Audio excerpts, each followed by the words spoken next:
like to look at end of season reporting, and there's two specific reports I'm going to show today regarding email campaign performance. The first one is our email campaign dashboard.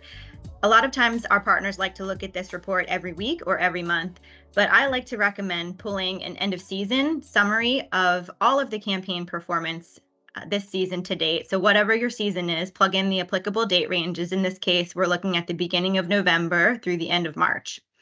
And what I like about this report is it gives a really nice summary of not only how your campaigns did and all of the different KPIs, but how you paced compared to prior year in the year over year column. So it gives a nice comparison analysis as well as a summary of the season's KPIs.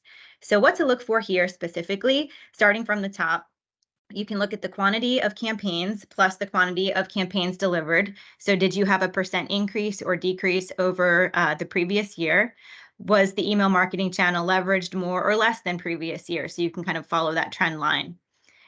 In the middle section under open rate and click rate, you can look at your engagement KPIs. So this is a great way to keep tabs on your overall health of your emails over the course of the year. Was the open rate and click rate trending up or down, and how did that compare with the prior year? The next section, you can take a look at your kind of negative KPIs, I guess I would call them, is, was the bounce rate trending down? Was the opt-out rate staying flat or trending down? So making sure that, your emails are making it to the inbox and that people are staying opted in. Conversion is covered towards the bottom of the graph. So was your overall attributed revenue to email up or down from the previous season? And also keeping tabs on your ROI, the return on investment stats. Was the clicked revenue per email and the earned dollars per email up or down compared with previous?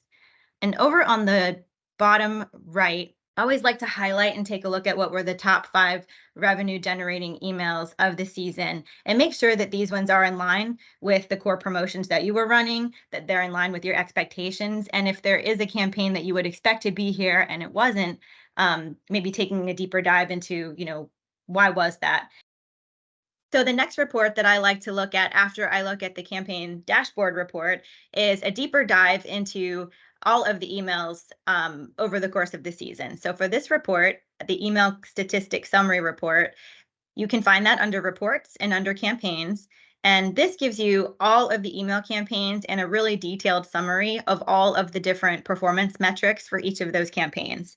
What I like to do is focus in on those high performing campaigns and those high performing automations based on revenue, but you can base it off of other KPIs that are important to you.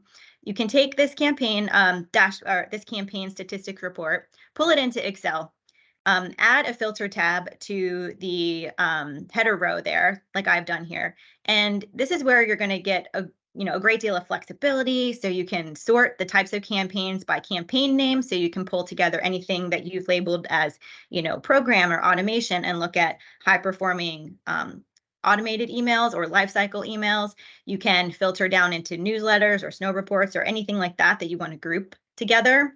Then you can also look at your conversion section over on the right and look at revenue. You can filter from highest to lowest, or you can do anything above a certain amount. And you can look at top revenue driving emails for your real star performer campaigns and campaigns that that you're going to want to repeat again next season.